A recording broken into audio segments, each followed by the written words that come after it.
making headlines around the globe.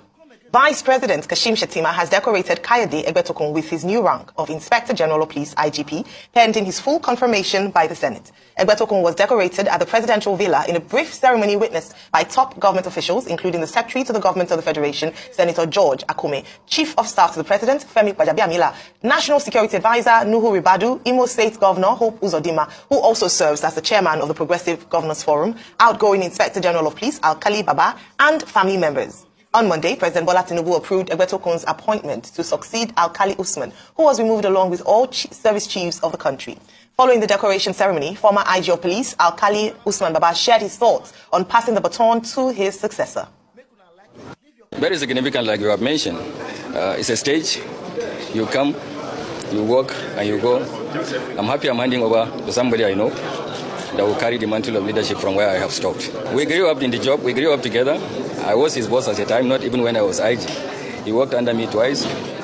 We've been working together, and I know how he can go ahead to champion the cause of the police from where I have stopped. Now I have just been decorated, and I'm looking forward to taking over tomorrow morning by 11 a.m. I really can't describe how I feel presently, but if I have to tell you anything, I will tell you that right now, I feel like a tiger inside of me, ready to chase away all the criminals in Nigeria. And some other time, I feel like a lion in me, ready to devour all the enemies, internal enemies of Nigeria. That's my feeling right now. The tiger. Rufai. I don't want to sing that the emperor, the champion, the lion, that is, yes, Zobu, anybody.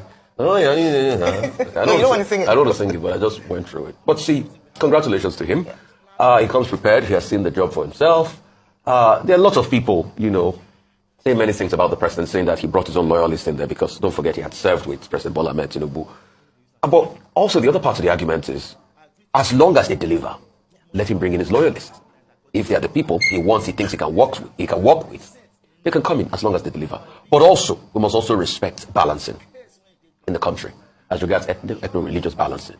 And it must not be seen like other people are not given the chance. But as long as they deliver, good for him. Secondly, it's the end of an era for Alkali Baba. He also had retired long ago. We also have a new police IG. But we had to extend during the election period. Yes. So he did oversee the election. He went through the election process. But afterwards, now he's finally retired. We have former DIG Egbetokun in there as IG of police. Goes through, that long list of police officers we've had in this country, the likes of Cam Salem and Louis Edit of this world. But what he said is the part I'm really passionate about. That he will be a lion to devour criminals. Yes. And he must be able to do that and ensure that his men are disciplined. Because while we also canvass for increased pay and increased welfare for police, like I've always argued, it is when the police pay increases that their pension outcomes can increase. So I canvass for increased pay and all of that. But also, the police officers too also must be briefed on how to relate with citizens. Many years after NSAS, we still have cases of police brutality being reported. There are videos currently circulating online of how police treat citizens. The police must also respect the rights of the citizens while we campaign for improved welfare for them. It has to be said. So these are part of the things he should do. And also, to a large extent, we think that a lot must be done to bolster the police force. I have also argued vehemently for state police. Because for a country spread across 923,000 square kilometers of land, less than 400,000 police officers cannot effectively monitor this country. And internal security rests on the police. Our military is overstretched as we speak. So he must do everything to fight criminals. Who will support him? Who will give him all the kudos where he's done it well? But when he's done wrong by infiltrating on the rights of citizens, we'll also call him out. Because like I say, any government must be supported with criticism and kudos. So we want him to devour crime and criminality. We want his administration to be good. But he must also remember that he's accountable to the people. And he must constantly brief police officers on the way they treat citizens. And I'm happy that the police was not fairness to them. Anytime errant officers have been called out, they do the needful. And they sanction them. But he must also do more because it's the beginning of a new era. It's as simple as appearance. Absolutely. I mean, you mentioned a number of things. Congratulations again to the acting Inspector General of Police, former DIG, but now IG of Police, Kayode Egbetokun. One of the things we're looking forward to is hopefully he would leverage the relationship he's enjoyed with the president to be able to work in synergy with the executive to discharge his duties.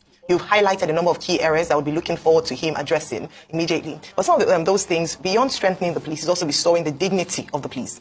Oftentimes, when we have a new ideal police in charge, the first few things they do is they ban, personal aids to VIPs or certain personalities in the country. But usually, the implementation falls flat after the announcement. Perhaps we would see that being implemented under his tenure.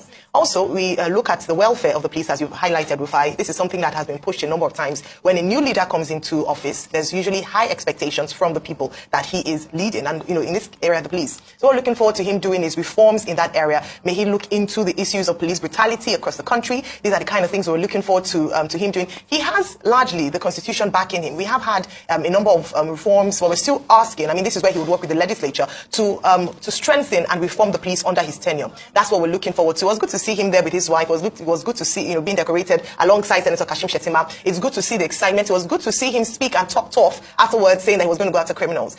The legacy we're looking forward to, IG Kaide Egbetokun, is that we'll see reduced crime rates in the country. The president has reiterated his commitment to tackling insecurity in the nation under his tenure. And so one of the things we often look at when we talk about internal security is that we keep looking at the military. So all eyes have been on the service chiefs to maintain law and order. But we must also recognize the fact that the responsibility of the maintenance of internal security actually lies with the police. But unfortunately, year in, year out, they've been pushed back, and we've had an over-militarized nation where we see military men, men in uniform on our streets, whereas it's the police that should, be doing these things. So even in terms of during elections, in terms of fighting crime, the police should be at the forefront of this. We're looking forward to him restoring the dignity and the office of the police officer. I'm definitely looking forward to that. And also, in terms of morale, one of the things the police have talked about beyond their welfare is even lacking morale. Especially, I must say, post-EndSARS, we have seen that even though the fight was for the people and the police, I must emphasize, it seemed as if it was the people against the police. And so there's been that underlining, undercurrent of tension.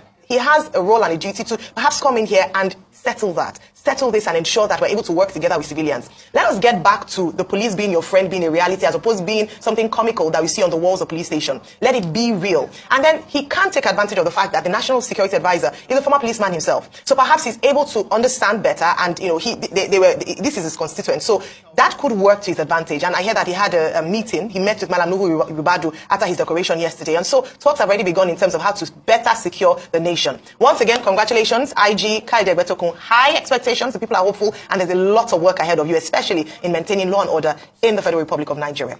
Now, we'll move on to other stories. Further to the directive on the dissolution of boards of federal government parastatals, agencies, institutions, and government-owned companies, the Secretary to the Government of the Federation has clarified that the boards of the National Drug Law Enforcement Agency, NDLEA, and the National Agency for Food and Drug Administration and Control, NAFDAC, are exempted from such dissolution. President Bola Ahmed Tinubu had on Monday approved the immediate dissolution of the governing boards of all federal government parastatals, agencies, institutions, and government-owned companies in the exercise of its constitutional powers and in the public interest. The clarification has been made, because when the story came out, a lot of people were saying, is it all boards? But obviously, it is not all boards. NAFDAC and NDLEA are exempt. One thing a lot of people want to push for that is why NAFDAC or why